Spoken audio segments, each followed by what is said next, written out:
Good evening and welcome to Transition Talks Tuesdays, presented by the Wisconsin Youth Health Transition Initiative, for which I work for. We're out of the Waisman Center as part of the University Center for Excellence in Developmental Disabilities.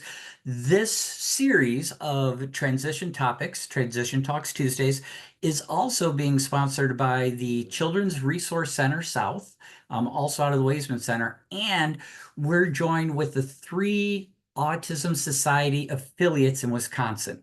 So we are very fortunate in Wisconsin. We have the Autism Society of Greater Wisconsin, Autism Society of South Central Wisconsin, and the Autism Society of Southeastern Wisconsin. So that wherever you are in Wisconsin, if you have questions about autism and if you have um, looking for services for yourself or a child, they serve lifespan in autism, so feel free to contact them.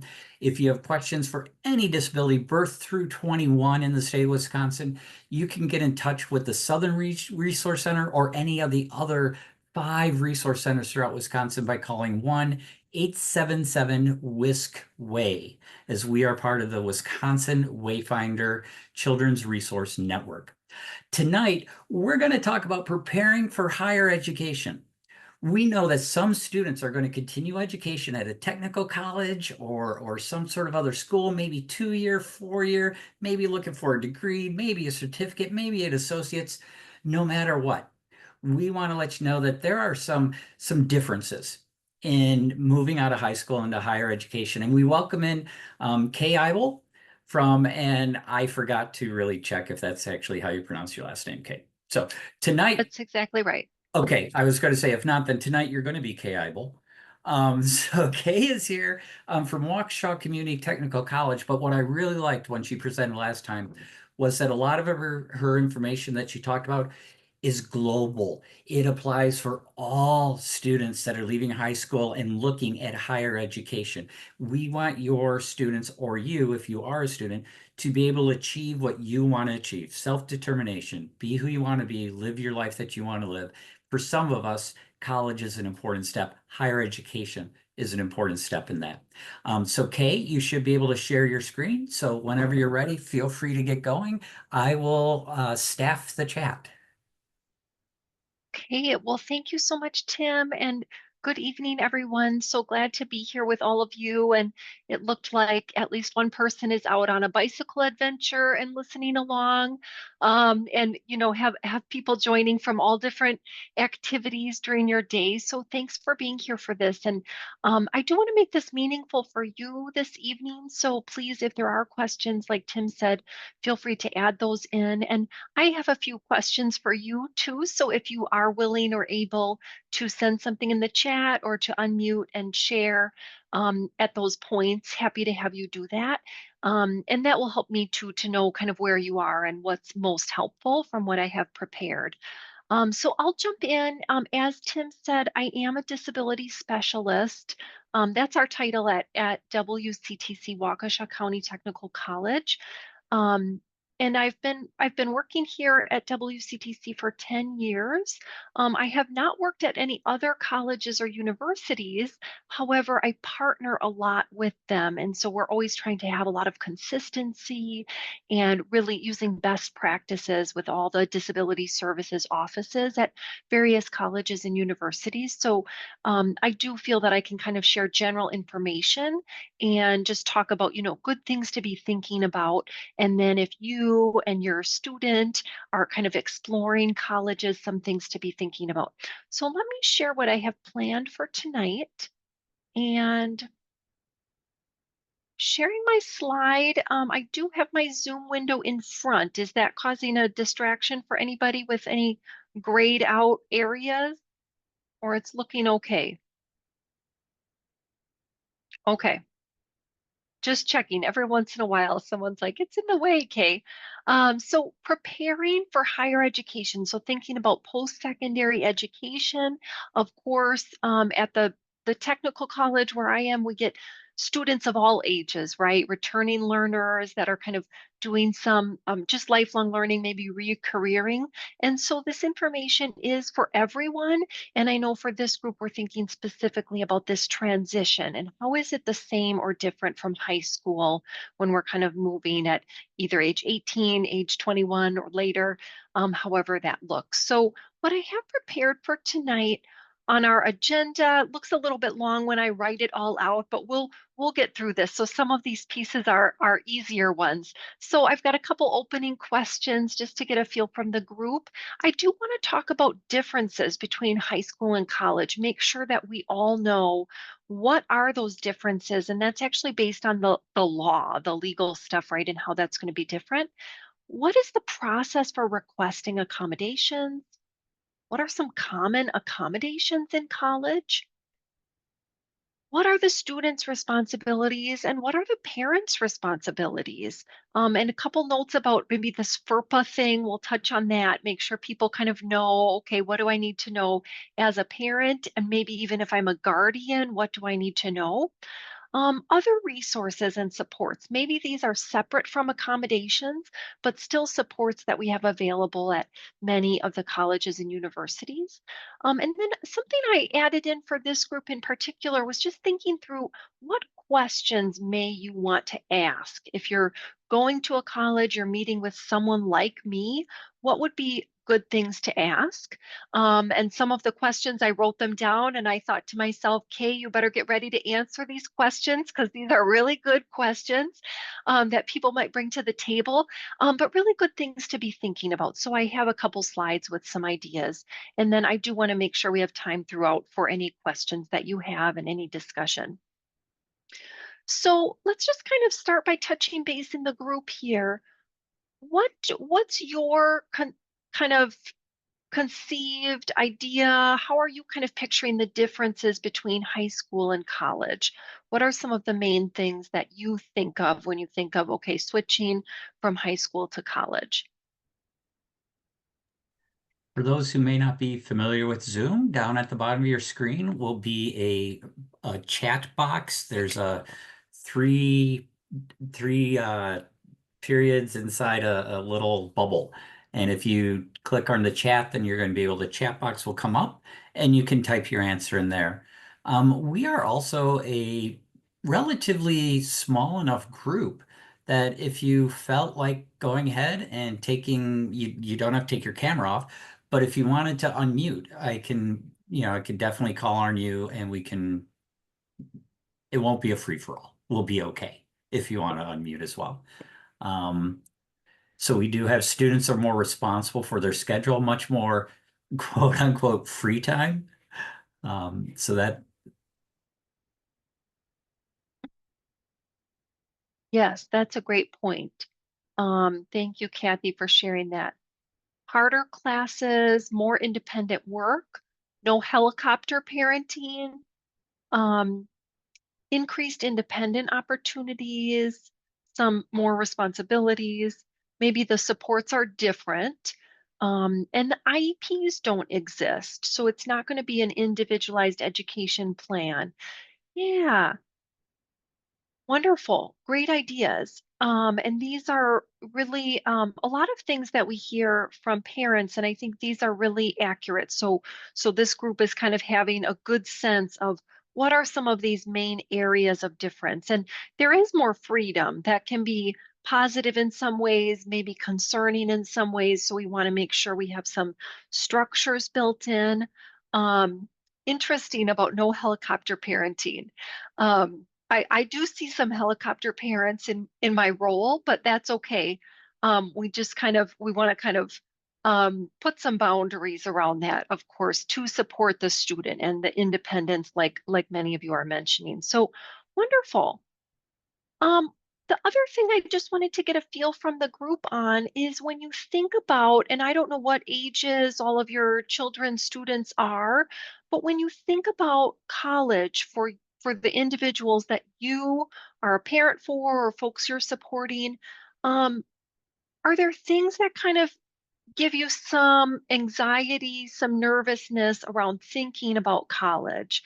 And maybe it's even some of these same things that you've already mentioned, like the supports are different. That could be something that can cause a little concern. Are there things that people um, that come up in your mind, like, oh, I would be really worried about this if my young adult were to be attempting college somewhere?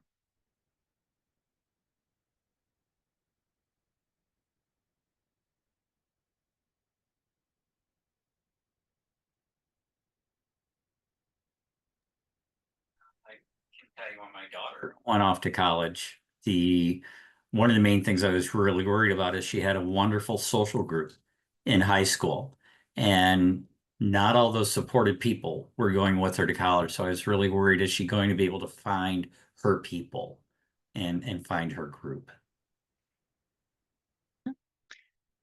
Yeah, with less structure, sometimes it can be more challenging to kind of form those social groups. So something really good to be thinking about and something to even be strategic about, right? Kind of planning around it. Yeah, and Kathy said just so much to deal with, right? There's the social piece, the academic piece, the life skills. There's kind of all these layers or all these parts. Yeah. Yeah, and people can keep adding if I know some people are still thinking. The social interactions, right? How is that going to go? Maybe with instructors, maybe with other students. Um, Executive functioning issues. You bet. Getting up on time, getting assignments done on time, right? Some of that is like as part of the college, maybe within the college, and part of it is kind of the at home piece or in the living situation piece. And yeah, how does that all come together and staying organized and those pieces? Yeah, great point. So we'll kind of be thinking about these differences and these concerns. And good to just kind of talk about them and to know that other people, I think, are kind of nodding along and saying, oh, yeah, good point. That we want to be thinking about these and maybe even asking about what supports are available for this.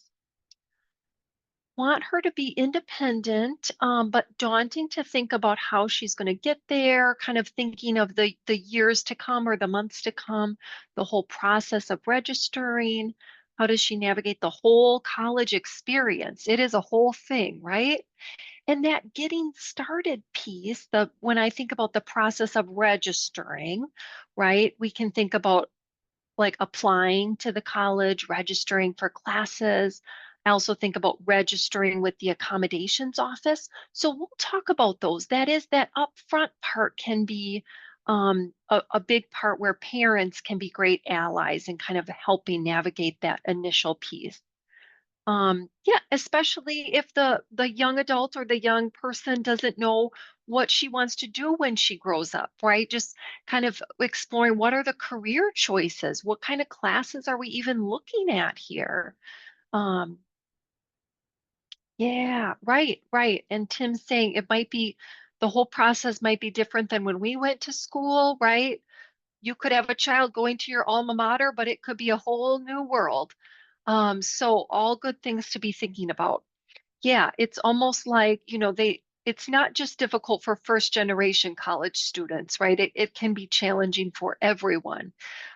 So great things to be thinking about. And I like that many of you are already aware of these things and then kind of getting ahead, right? Like, I'm going to come to this Zoom meeting tonight. I'm going to watch the recording, get ahead of this. So kudos to you for thinking about this. And hopefully, some of what I share might address this or kind of be related to some of what you're thinking about. So I do want to start. This maybe feels a little boring, or my slide feels a little bit boring here, but I do want to make sure that we all have a little bit of foundational knowledge about how the accommodations are different in high school versus college. And so in high school, one of the laws that we have is IDEA, right? This Individuals with Disabilities Education Act. And so in college, we're not under IDEA anymore. And so IDEA is focused on academic success, right? That word success. And we like the word success in college. We're not anti-success, right? We like it. We want our students to be successful. And when we come to thinking about what the purpose of accommodations is, the purpose is equal access. So in the lower right here, I have that ADA, ADAAA, that's focused on equal access, right? What do you need to get access to your learning to give you the opportunity to be successful? Right? We can't guarantee your success. And so in the K-12 system, there's more of like we have to help these students be successful, and that's the focus. And in college, we're focused on making sure you have access. So that is a difference. And so what you'll notice is that um, there that means some accommodations are going to be looking a little bit different between the two. So when we're focused on success, we might be doing things that then when we get to the adult world, we can't do for a variety of reasons. And so in the adult world, and that means the college and university world, we're looking at access to learning.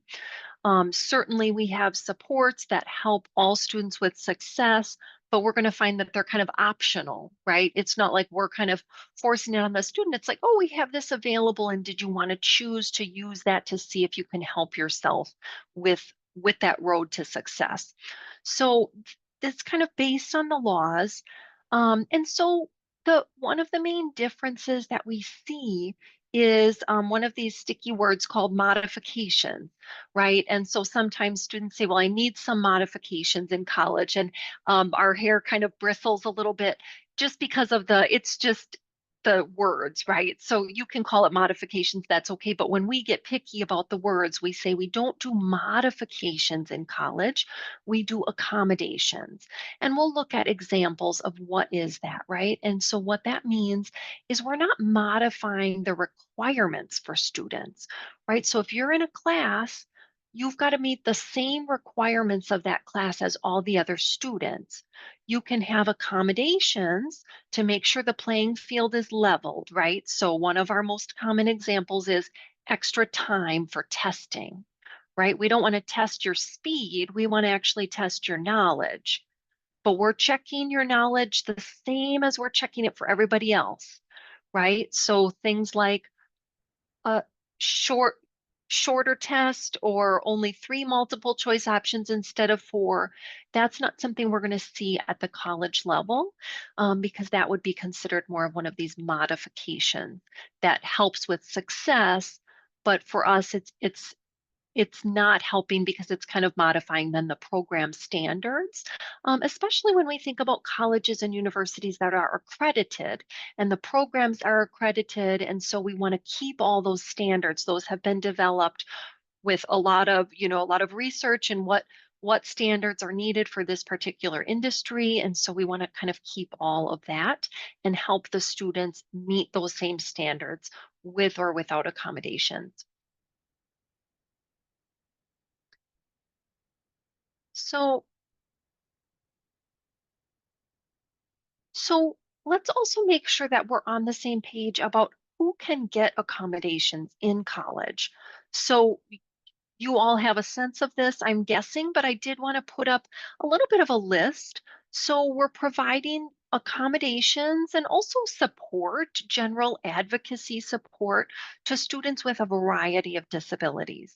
So psychological things, right? We see a lot of anxiety, depression, ADHD, and this would be um, not not someone who comes in and says, well, I think I have test anxiety, right? But someone who has a diagnosis of, for example, generalized anxiety disorder. Oh, yes. Thank you, Tim, for mentioning that. Yes, the slides will be shared out. Yeah, so you don't feel like you have to jot down everything I have up here. Certainly, autism spectrum disorder, folks with learning disabilities, physical disabilities, sensory disabilities, right? Vision needs, hearing needs, and also temporary disabilities. So injuries, surgeries, sort of extended illnesses, right? Not just someone who has the flu, but if there's kind of something ongoing for them. We may work with them for accommodations for a period of time, depending on what's going on. Pregnancy complications, that also comes through an office like the one I work in. So good things to know, just that there could be a variety of folks that we serve in our office. Some schools, some colleges and universities do kind of have students work with a particular person that specializes in their disability. So there might be, one specialist who works with all the students on the autism spectrum, another specialist that works with all the students with physical needs. So that is sometimes something you'll find. Other places kind of sort in other ways and kind of assign cases to specialists in other ways, more generalists, which I am. So at our college, we work with students. All the specialists work with all different types of students. We kind of divide the cases in another way. Um, yeah, awesome. Asking about the slides and where those will be. So the process for receiving accommodations is really good to think about, and this will be consistent with most colleges and universities. I do want people to kind of be aware of just the general flow of things. There might be some nuances, of course, that will be different. So most colleges and universities have some sort of form. Most of them are online now. Of course, there are still some other types of forms, right? Maybe paper forms or something like that. But it might be called an accommodation request, an accommodation application, an online form to work with the accessibility office, the disability resource office, something like that. So you may find it on the website, especially at bigger colleges and universities. It's likely going to be electronic. You can do that from home, and you may have to upload documentation as part of the form, or it may say we'll need documentation at some point, but we don't need it yet. So sometimes you can do the form, submit documentation later. Disability documentation, we can talk a little bit about that. Could be an IEP, could be something from the medical doctor, something from a therapist.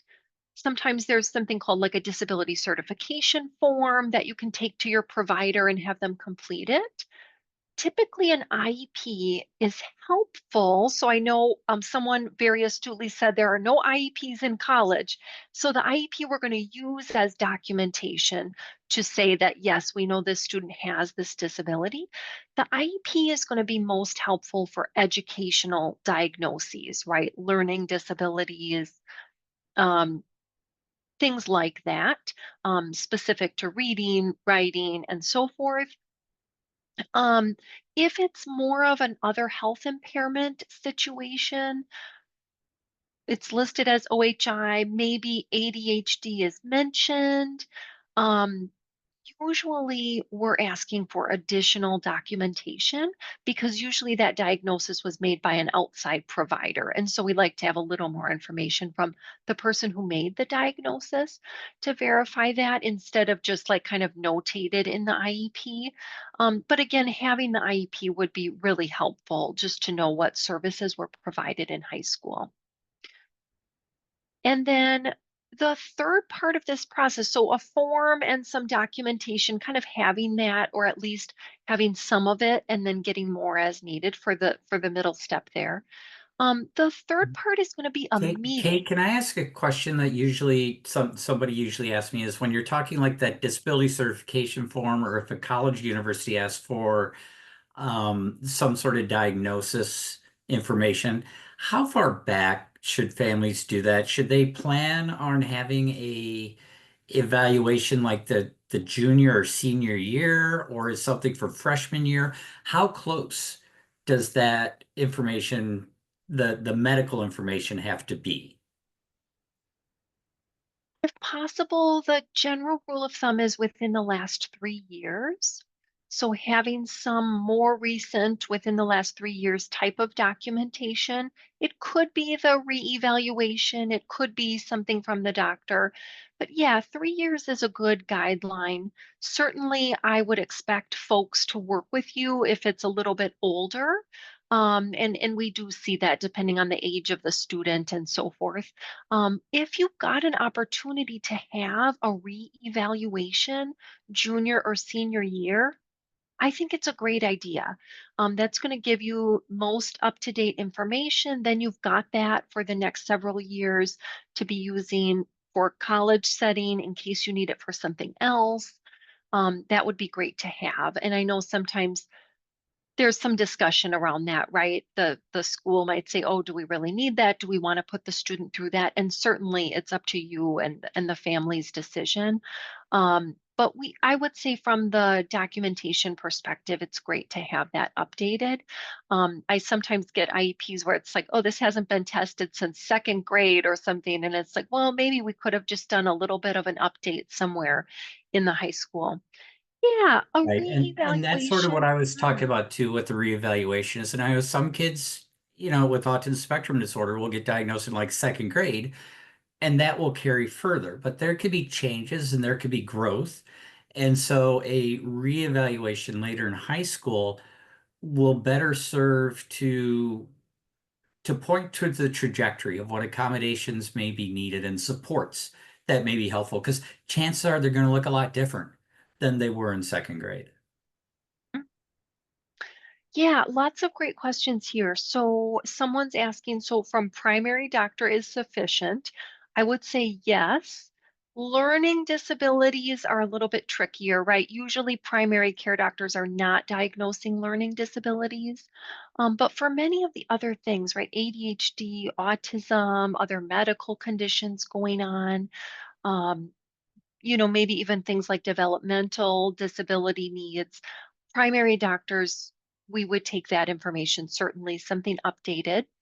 And if they've been, so reevaluation, it's a term, maybe someone else here knows even more than I do. It's a term that the high schools use, right? That when they've evaluated the individual before the person already has an IEP, and then they're saying, would you as the family like to do a reevaluation? And the school does that. Um, if the child has been homeschooled, certainly we'd want to chat about that, and we'd want to take whatever documentation you have and talk with you. If we need something more, we would let you know. The law is very clear that we don't want documentation to be a barrier. Now, I will say some very large schools require some sort of documentation before they will even meet with you because of their numbers, right? They really want to make sure people are serious about connecting with them. In our office, we're a little bit more flexible in that, and so we're fortunate to be able to be somewhat flexible. If people want to talk more, right? And I would chat about, with people of what do you have and see if that meets our needs. A neuropsych, excellent. That always has such helpful information. Usually those are so thorough. And I know sometimes families say, okay, we just want you to look at these pages, right? Because we think it's so long. And this would be most helpful because sometimes there's even more than enough information in those, depending. So the two pieces that we want to have for documentation, I didn't make a separate slide for this, but one piece is the diagnosis. We want to know, what is the disability, right? Where is the diagnosis stated? And then the second piece is the functional limitations. So, how is the disability affecting the individual, right? Someone could have ADHD and it's very well managed. When they're taking medication, there are almost no symptoms and no access concerns, right? Someone else could have ADHD and even be taking medication, and they struggle with many things. Sitting in class is going to be a challenge. And so we want to put some accommodations in place. So we want to know those functional limitations, like how is this affecting you? And so if a doctor is writing a letter, we just say, can you list the diagnosis and can you list out how you see it as affecting this person, especially in the school setting? And then the third step that I have here is we do want to have a meeting. The law is very clear that we must have an interactive process. And so we want to connect with you. And we're happy to have parents come. We for sure want the student to come, right? All about the student. So, and then when we have a meeting, we're going to be reviewing documentation, talking about it if we need anything else, something like that. talking about what accommodations is the student going to need? What does the student think? We really want to know that. That's really valuable, right? Can the student say, gee, in high school, I had this and that made a big difference for me. That was really helpful when my teacher did that for me. And then usually in that first meeting, we're going to make an accommodation plan. So this would be, some people call it an accommodation letter or an accommodation plan. This is the IEP of college, right? It's a list of accommodations for which we've approved the student. And so it's much shorter, much easier to update. This is good news. Hallelujah. We don't have to call together 15 people with the whatever, the person who's proctoring the whole meeting. We're just gonna connect with the student, and the student starts their classes and they say, oh, hey, I needed this extra accommodation. I just look, oh, that sounds good. Let's add it in there, right? So we're gonna make an accommodation plan and then we'll talk about how that can be flexible. Um, so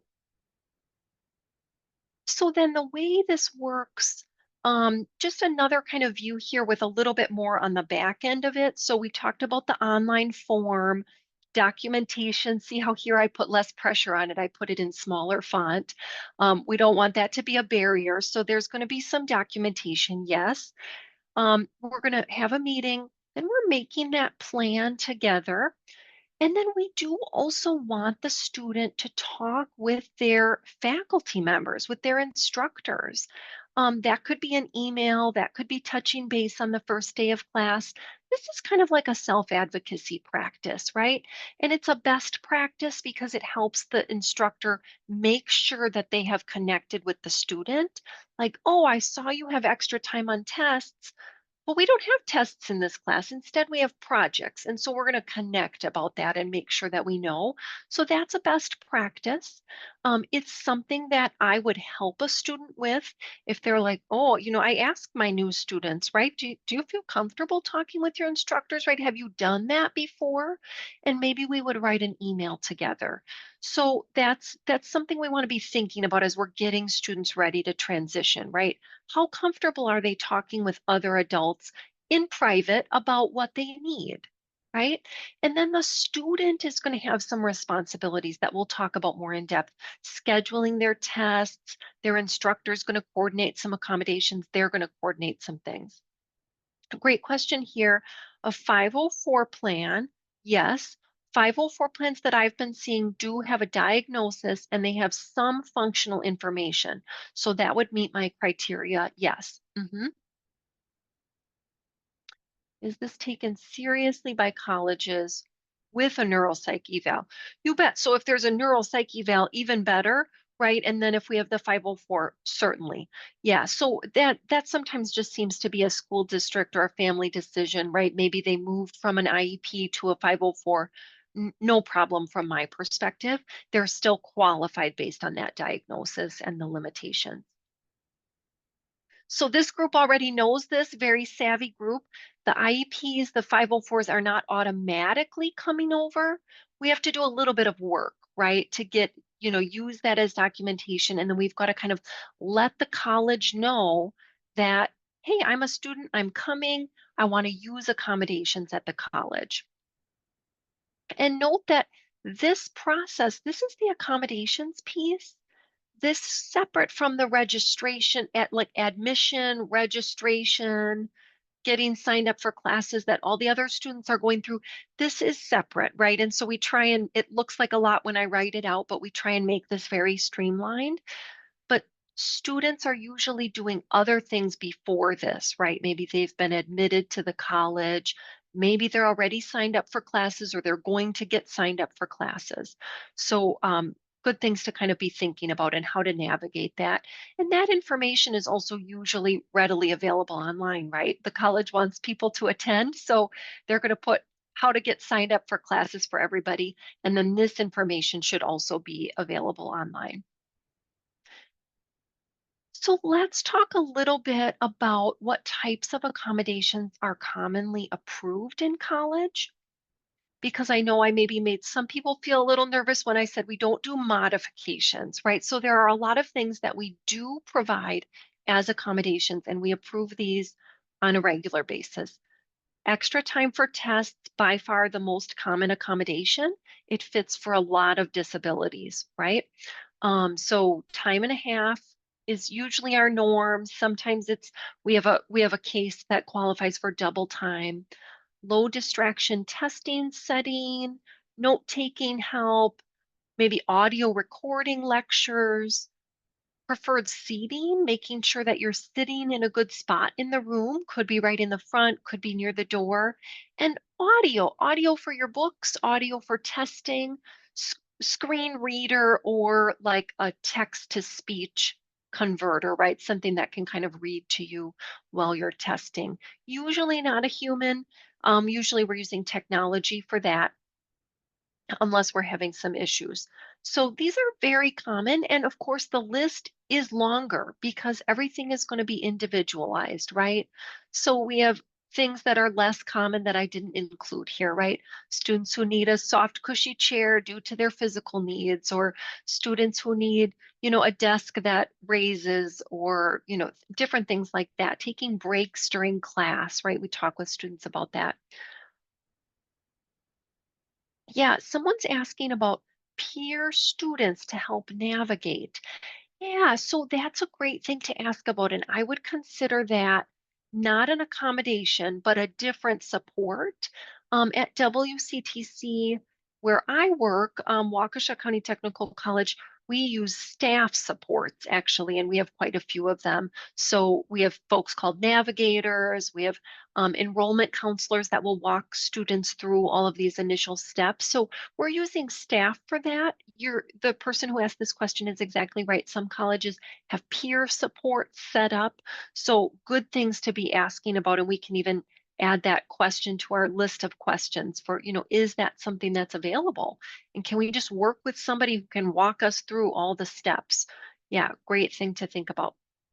There are some things that you will not see in college, or it would be very rare to see, right? So unlimited time on tests, it wouldn't be an accommodation. The teacher might do something like, oh, our tests are untimed for everyone, but you wouldn't do it as an accommodation.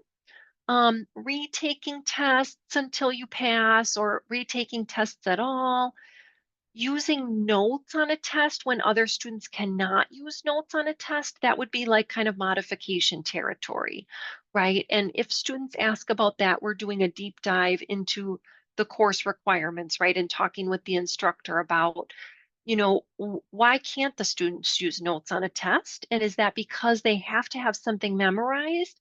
And if they have to have it memorized, is that one of our course competencies? We want to make sure we're dotting all our I's and crossing our T's to check if we can or cannot provide the accommodation. Um, Assistance, attendance for helping with behavior, we're not going to see that at the college level, right? We want the student to be able to manage their own behavior. Modifications to deadlines, very, very unusual, right? Maybe in some extreme circumstances. We're not going to modify the amount of work, and we're not going to modify the grading scales. So some things that maybe you're already aware of. Mhm. Great note from Tim that some colleges maybe have an extra program, like for folks who are like, oh, I need more support. Maybe there's something you could even pay for. Depends on what's available. I know I'm getting close to the end of my time where I wanted to leave time for questions, but let me kind of keep buzzing through. A couple things to be thinking about as we help get students ready to transition to a college or university setting. We want students to be able to advocate for themselves. And we know this is kind of a learning curve. So we're always helping students with this, practicing. I do role play in my office, right? Let's just try this out. What are you going to say? Do we want to write something out? But advocating for themselves, right? We can always be practicing this. Knowing their disability. So knowing what their disability is and being able to say it when it's in a safe spot to say it, right? If I say, what is your main disability, right? I I have sometimes students in my office that say, well, I don't have a disability, but they have an IEP and they have a neuropsych and there's a lot of information in there, but they haven't they haven't learned, or maybe they've been protected from that for a variety of reasons. And there's no judgment, right? I'm observing what I'm noticing. And so I do think it's good for students to know when they're getting close to college and thinking about that. Managing things in their life. When I think about managing, I think about checking email, checking Canvas, which is our course management system. Some schools are using Blackboard, other things like that, and being able to use resources. And going along with using resources, I think about um, just asking for help, right? Like if I know I need help in something, can I say that to someone? Can I say that I'm really stuck on this? And so how well can an individual do that? And is that an area that they can kind of keep working on as they get ready for college? So lots of responsibilities. You'll have these in your notes, but we do want the students to be able to meet with us, communicate their needs, talk through this, at least at whatever level makes sense for them, right? And for some students, it's going to be very advanced. And other students, it's like, if I can say one sentence about it, this is what I need. This is what I'm good at. I love that. I met with a student today and I said, well, what do you want to tell the instructor about yourself? And the student said, I'm really smart and I'm really good at math. And I thought that is wonderful, right? He knows what his strengths are and he's going to lead with that. And then he did have some things, areas of challenge he wanted to talk about, but I love that he was ready for it. So, good things to be thinking about for as we're getting students ready or supporting them in this journey. What are the parents' roles? Can the parents have a part in this college journey? I would say yes. Yes, we need the parents involved. It is going to have a different feel than the K-12 system, right? Things are kind of shifting. This move from K-12 system to the adult world, this has a different feel. I think a big gift that parents give their college student or their young adult is being a resource person and having the documentation. Like, this is a good thing, right? This is a big gift that moms and dads and other support people are giving. Like, don't worry, I have your IEP, I have your 504, I have that neuropsych buried somewhere in my email. This is really helpful, right? When I was 18 or 19 or 21, I didn't know where any of that stuff was. I don't know about documentation, right? But parents know this stuff. So this is super helpful. Keep it in a safe spot. They might even need it in 5 years, in 10 years. So hang on to that. Um, Being an advocate, right? Knowing how do you speak about the individual with the disability and in a positive way, in a way that I'm going to stick up for this person, and how are you modeling that? That's a great gift that you've been giving, right? We're going to ask for what we need. I'm going to show you how I ask for what I need when I need help. And then giving support, of course, behind the scenes, maybe more in some of the meetings, like with someone like me, checking in, how are things doing? Do you want to show me your grades, right? How is everything looking?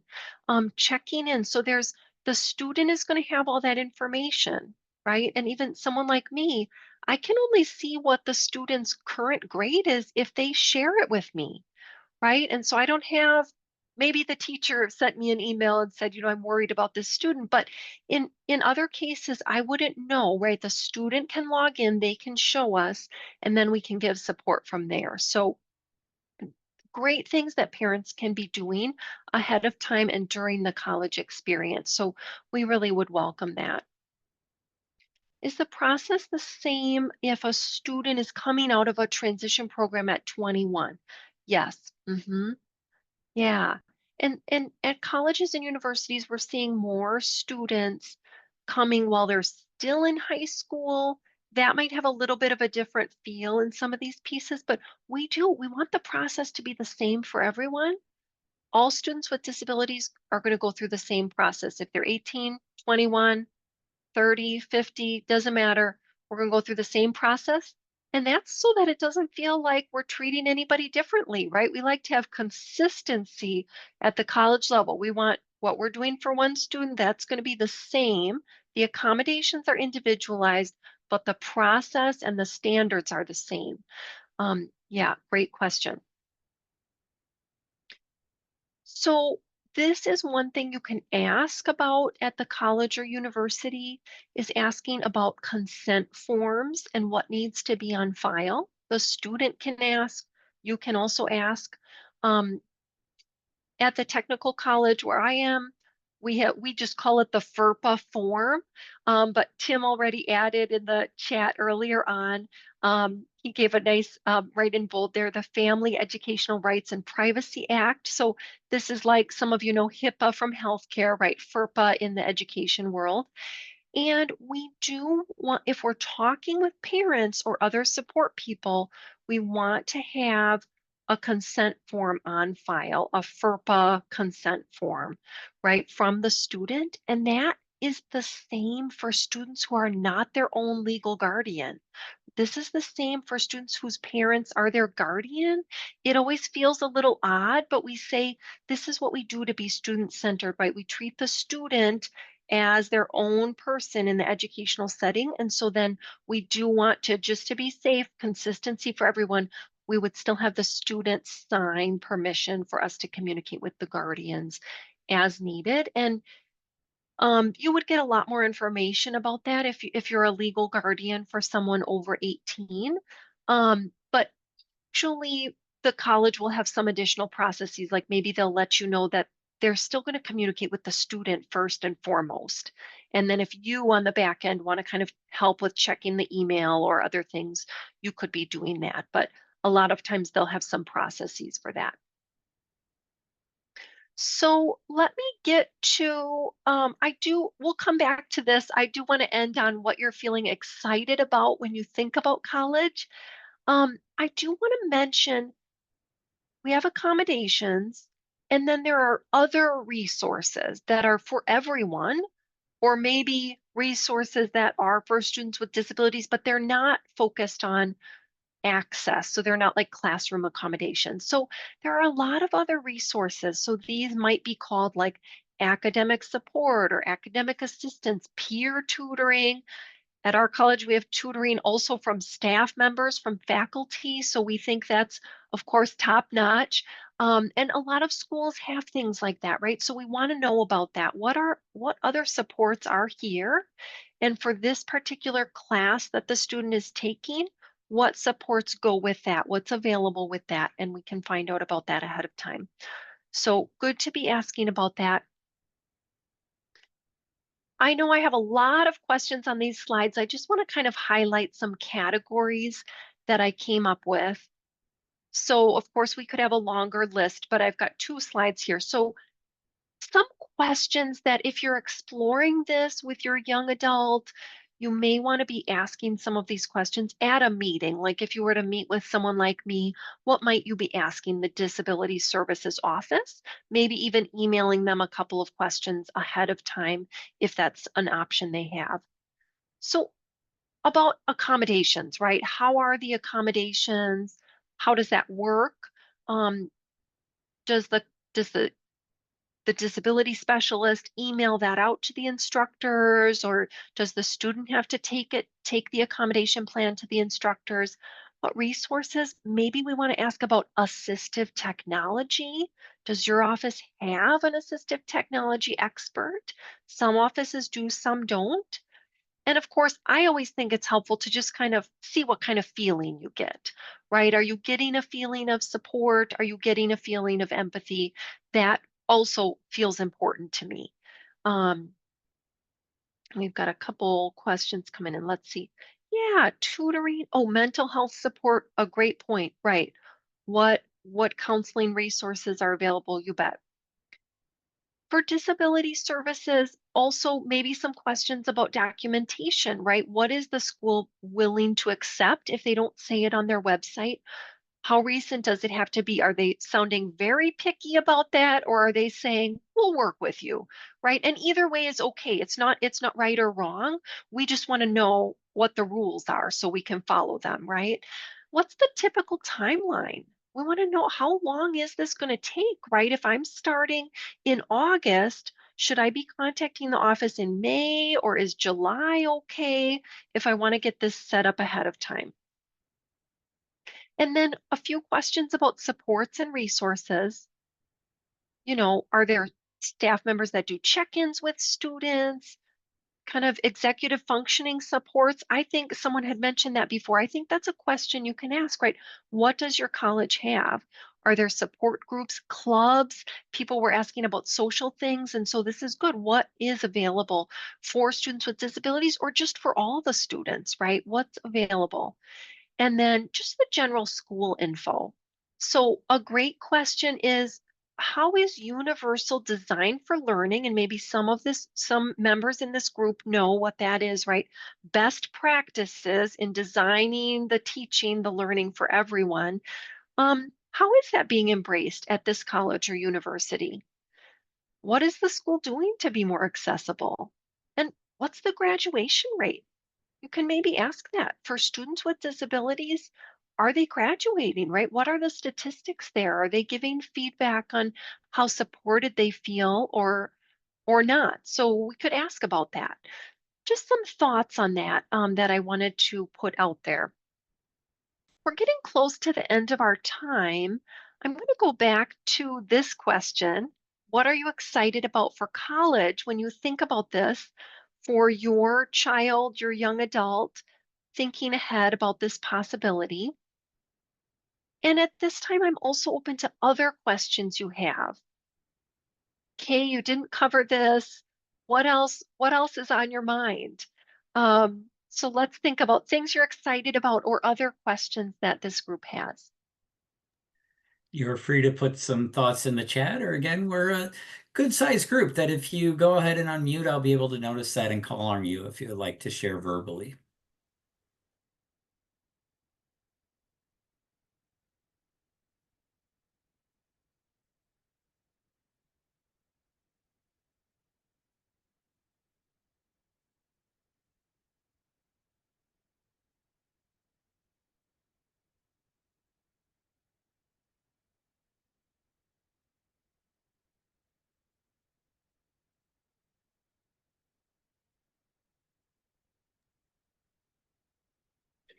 The day gets really long around 7:30 at night. Oh yeah, yeah. I always want to give people a little space in case they're typing something. Absolutely. Um, So I'm hoping there might be things about which you're excited. Usually we get some repeats of what people were nervous about too, right? I'm also excited about the freedom for this young adult, even though it's a little nerve-wracking. So it's kind of both and we can live in that space, right? Being excited about the possibilities. And so I'm hoping some of that is there for you. Um, Goal to have an education that will facilitate getting a job and being able to become a functional adult. I love that. Yeah, yeah. And many colleges and universities are so focused on that, right? How is this really tying in with real life, right? With a career, being a functional adult, being a whole person in society. And certainly the technical colleges in Wisconsin feel very aligned with that, right? Where students will say, well, Kay, why is it that at Waukesha County Technical College you don't have video game designing? And I say simply because there are not any video game designer jobs in Waukesha County. The colleges and students always think I'm like just pulling their leg. I say that program is in Milwaukee County because there are jobs there, but not in our county. And so we're real serious about that, right? That we're only offering programs where there is employment in our area. So good things to be thinking about and also asking about, right? How is this going to tie in and does this relate to a job that's going to kind of work out in the end? Wonderful. That's something to be very excited about. So I did want to just on my last slide, I did include my email address and then our office's contact information. I just feel like it's best practice. Of course, you've got a wonderful resource here with Tim and with all the groups that are kind of partnering on this. So wonderful resources, and we're happy to be a resource. If there was something you wanted to ask about and didn't get a chance to, happy to hear from you or connect with you if it's helpful. So thank you so much. Well, thank you, Kay. And and I hang on one second. Oh my gosh, This could be really exciting, folks. Hang on one second. Yes, I remembered that I have a feedback survey and that people wonder if what we're doing matters or not. So I'm going to throw that into the chat. If you could like click on that as you're leaving, that would be fantastic. Kay, thank you so very much. I really appreciate this is the information that we were looking for. And so I can't wait to share out the recording. Thank you so much for being here tonight. Thank you. Thanks, everybody. Yep. Thank you all for being here. Have a great evening. Hope to see you next week when we'll be talking about why the Aging and Disability Resource Center would be really important, especially if you have a child receiving children's long-term support services right now, is you need to know your ADRC. So we're going to have some representatives in next week to talk about that. Thanks a lot. Have a good night, everyone.